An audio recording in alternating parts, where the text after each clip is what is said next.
Okay, I'm having my tea, my afternoon tea. Uh, Today's tea is some soursop, raspberry, and moringa. I think that's it. Drop me some peppermints in there. Yeah, these all I could find. But anyway, am I the only person watching Lori Daybell try to put an Esquire on her name? Now, Miss Mamas I'm pretty sure she doing life at this point. She said, Bumpy, I ain't got nothing to lose. I ain't got nowhere to go. Girl, I'm going to do my hair and I'm going to get transported to and from these people's court. And I'm going to go ahead and be my own attorney. So today is day 3 of that trial. Now, I did listen and, pay attention to day 1 and day 2. I'm not going to lie. Her opening statement was pretty decent for her not to be an attorney and for us not to have ever heard her speak pertaining to this case or any case in that matter. I think she said, Bumpy, y'all gonna charge me. We gonna go ahead and put on a show. We gonna put a real show on for the people. Because, in the other trials, I don't recall them being publicized and being available for everybody to see. This time I am literally sitting back watching YouTube, and honey, when I tell you.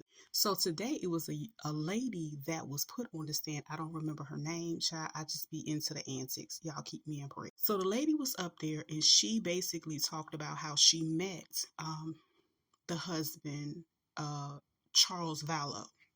She said she met him, she was interested in him, and he did tell her that he was in the process of getting a divorce. They had dinner, and it was, no more to that. Unfortunately, within like a day or two, he was gone. So she shared about how she found out about what happened to him, and I guess she reached out to authorities to talk about, the conversations that she did recently have with him right before he passed away.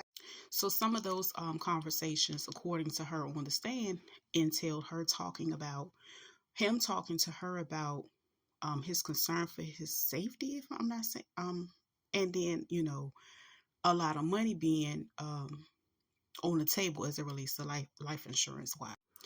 Girl, they done let Lord, what's her name? They done let Lori question this woman.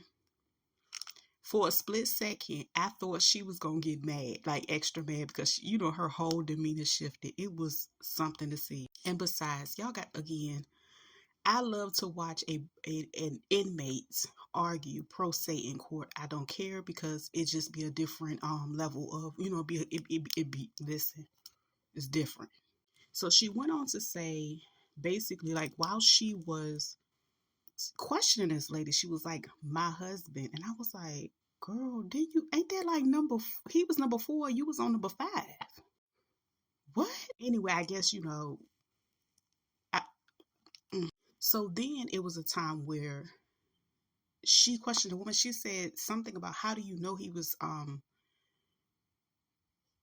something to the effect of getting a divorce. She was like, well, he was getting a divorce. Like, that lady stood 10 toes on what she had to say in that court, baby. And Lori had to pull herself together real quick, real fast, because we know, baby, she got one of them belts on, okay? And mother was getting very bothered. Also, it was another point in time where she said something about, you sleep with married men. Girl, it was like the tusslization of the year. It was short, brief, but it was good, and it was kind of heated, because you know what I'm saying. I was like, Lord, is this lady gonna be able to hold it and pull it back in? But then again, it's like she was able to. You see, because I didn't even know she was actually appealing her case in Idaho. This is why I think she's doing this, because at this point she ain't got nothing to lose. Also, she almost messed herself up, and I'm glad they went to a break after that happened, because she went to ask the lady, because she was in her feelings. She was an attorney, I don't know what was going on. She went to try to ask that woman what else did her ex-husband talk to her about as it relates to her. Baby, they did a sidebar, and the judge was like, you sure you want to do that? And little mama act like she had it. I'm glad that they did not go down that route, because that could have opened up. I'm glad they got she got somebody helping her out just in case she slip and fall on what she's supposed to be doing. But she was getting ready to get spanked, in my opinion, because that would have just opened up the line of questioning. Because girl, you already got convicted a couple, 2-3 times for what they trying to convict you for now. Okay, that's it. That's all. That wrapped up day 3.